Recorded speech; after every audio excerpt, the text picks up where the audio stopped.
Hello, আসসালামু আলাইকুম everyone. তো আপনারা কেমন আছেন? আমরা তো ভালো আছি। আজকে হলো চালতার আচার বানাবো। তো চালতাগুলো এই যে কাইটা নেওয়া হইতেছে। তো আমার ছোট ভাইয়ের বউ কাইটে দিতেছে। তো এই যে অলরেডি অর্ধেক কাটা হয়ে গেছে। আর এই যে এগুলো কাইটে নিতেছে। তো 6টা নাকি 7টা আমরা এইগুলো দিয়ে এখন আজকে আচার বানাবো। আগে এইভাবে কাইটে নিয়ে সিদ্ধ করবো লবণ দিয়ে। তারপরে এইগুলো হলো ছেঁচনি দিয়ে ছেঁচবো, ছেঁচার পরে তারপরে বানাবো। তো পাশেই থাকুন, কাটা হোক, আপনাদের দেখাই। তো এইগুলো কাটা হইলে এইগুলো হলো সিদ্ধ করব, সিদ্ধ করে তারপরে হইলো আমরা হলো আচার বানাবো। তো পাশেই থাকুন, দেখুন কিভাবে আমরা আচারটা বানাই। আগে কাটাকাটি কমপ্লিট করে তারপরে সব কিছু করবো। চালতাগুলো ধুয়ে নিছি, দেখুন ধুয়েছি, তাও দেখেন লাল লাল। তো এখানে আমি যে উপর লবণ দিয়ে দিলাম, লবণ দিয়ে তো এটা আমি সিদ্ধ দিব। সিদ্ধ দিয়ে তারপরে আমি এটাকে ছেঁচবো। তো চালতাগুলো আমি ধুয়ে মুছে পরিষ্কার করে নিছি সব কিছু। তো আগুনটা ধরাই দিলাম, লবণও দিয়ে দিলাম। এখন ঢাকনা দিয়ে ঢাইকে দিয়ে দিব সিদ্ধ হওয়ার জন্য। তো ঢাকনাটা ঢেকে দিলাম। তো সিদ্ধ হোক, হাফ সিদ্ধ হোক। তো চালটাটা এই যে সিদ্ধ হইতেছে। তো আমি এখন দেখুন এক পাতিল আছে, তো এটা সিদ্ধ হলে কতটুকু হয় দেখতে পারবেন। তো সিদ্ধ হোক, বলে থাকুক, পাশে থাকুন, দেখুন চালতাগুলো সিদ্ধ করে ঢাকার মধ্যে ঢেলে নিছি। এগুলো এখন আমি থেতো করে নিব, থেতো করে নিই। আর হইলো পাশাপাশি হইলো চিনিটা গলতে থাকবো সেই পাশে। এটাকে আমি পাক দিব, চিনি দিয়ে দিছি কড়ার মধ্যে নিলাম। তো এখন হলো পাকটা দিয়ে দিব, পাটার মধ্যে ফেলে ছেঁচে নিলাম। তো দেখতে পারলেন সবাই, তো এভাবে আগে ছেঁচে নেবেন বাগার দেওয়ার আগে, মানে পাক দেওয়ার আগে, সরি বাগার বলতেছি। তো এখন আমি আচারটা বানিয়ে নিই। তো এইভাবে থেতো করে নিলাম, দেখতে পাচ্ছেন। তো এখানে তো চিনিটা এভাবে জাল করে নিতেছি। অনেকে হইলো এই চালতার মধ্যে হইলো এই ফুড কালার দেয়, আমরা ফুড কালার দিব না, আমরা এমনিতেই বানাই নিব। এই যে বানাই নিতেছি চালতার আচার। তো এই যে পাক উঠে যেতেছে, চিনির পাক।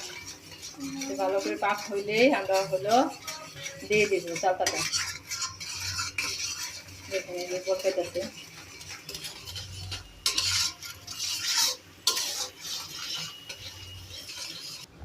তো এই যে পাক হয়ে গেছে। তো এখানে আমি এখন চালতাগুলো দিয়ে দিব, আমি দিয়ে দিতেছি চালতাগুলো।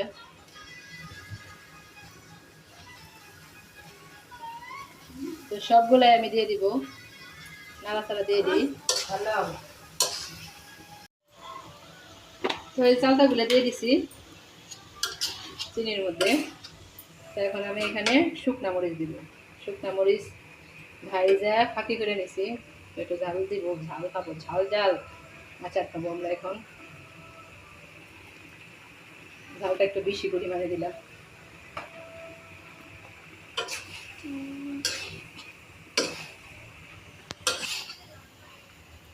দেখেন কত সুন্দর হইলো, কালারটা কত সুন্দর লাগতেছে আচার, চালতার আচার। তো এখানে আমি এখন 5 ফোড়ন দিয়ে দেবো। আর আপনারা দেখে নেবেন লবণটা ঠিক আছে নাকি চাইটা। তো আমি সিদ্ধ করার সময় তো লবণটা দিয়ে দিছিলাম, তো এখন আর লবণ দিব না, আর লবণটা ঠিক আছে। তো আমি এখন উপর দিয়ে 5 ফোড়নটা দিয়ে দিব। এখন 5 ফোড়নটা দিয়ে দিতেছি। 5 ফোড়নটা আমি আগে বাইটে রাখছি, আর যে 5 ফোড়নটা দিয়ে দিতেছি। 5 ফোড়নটা দিয়ে আমি 5 মিনিটের মতো রান্না করব। তাই আমার চালতার আচারটা বানানো কমপ্লিট। দিয়ে দিলাম 5 ফোড়নটা। তো আমি চালতার আচারটা রাত্রে বানাইতেছি, তাই লাইট মেরে দেখাইতেছি আপনাদের। কালারটা অনেক সুন্দর হয়েছে, কিন্তু ক্যামেরায় কেমন আসতেছে বুঝতেছি না। অনেক সুন্দর হয়েছে কালারটা, চালতা গাছের কালার, লোভনীয়।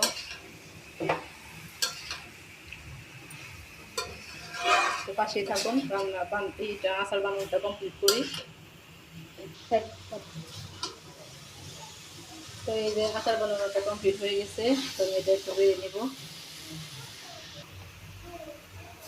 তো এই যে দেখুন কত সুন্দর কালার হয়েছে, বানানো কমপ্লিট হয়ে গেলো আচারটা। তো ভালো লাগলে এভাবে অবশ্যই বানিয়ে অবশ্যই খাবেন চালতার আচার। তো এই যে রান্নাটা কমপ্লিট।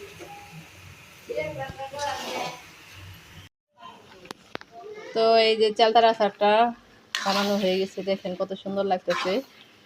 তো সকালে আবার জাল দিয়ে নিলাম, তো এক জালে তো চালতার আচার খায় না, তো 2টা জাল দিয়ে নিলাম। দেখেন কত সুন্দর হয়েছে কালারটা। তো এখন আমি এখান থেকে বাইরে দিব আমার মেয়েকে খাইতে।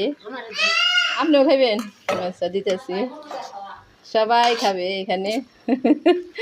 বাটি নিয়ে আসছে, দেখেন আমার একটু দেন, বড় মাছ যাইতেছে। তো আমি এখন গ্যাসটা বন্ধ করে দিয়ে এখান থেকে দিয়ে দিব। অনেক মজা হয়েছে, আমারও খাইতে মন চাইতেছে। তো আমি বাইরে দিই, আপনারা দেখুন। আমার রাজকন্যা খাবে, বড় মাই খাবে। এই যে এখানে আমার মেয়েকে দিলাম, আর এখানে হলো আমার বড় মাকে দিতেছি। তো থাক, একটু একটু খায় থাক, তারপরে হলো দিব সবাইকে আরও। তো আমার রাজকন্যাটাকে দিলাম, তো এই যে খাইতেছে। নাও খাও, গরমই তো থাকবে, একটু খাও। ছোটটা নেও, এত বড় নেয় না কেউ। তো এই যে আমার রাজকন্যাটা খাইতেছে, দেখেন কিভাবে খায়, মজা হয়েছে। তো আমার রাজকন্যাটা খাইতেছেন। তো আল্লাহ হাফেজ দিয়ে সবাইকে, এভাবে আচার বানিয়ে অবশ্যই খাবেন, মজা হয়েছে। তো আল্লাহ হাফেজ গাইস, ভালো থাকবেন, সুস্থ থাকবেন, আমাদের জন্য অবশ্যই দোয়া করবেন। এভাবে জানি সুন্দর সুন্দর করে আপনাদের রেসিপি বানায় দেখাইতে পারি, আচার বানায় সবই বানায়।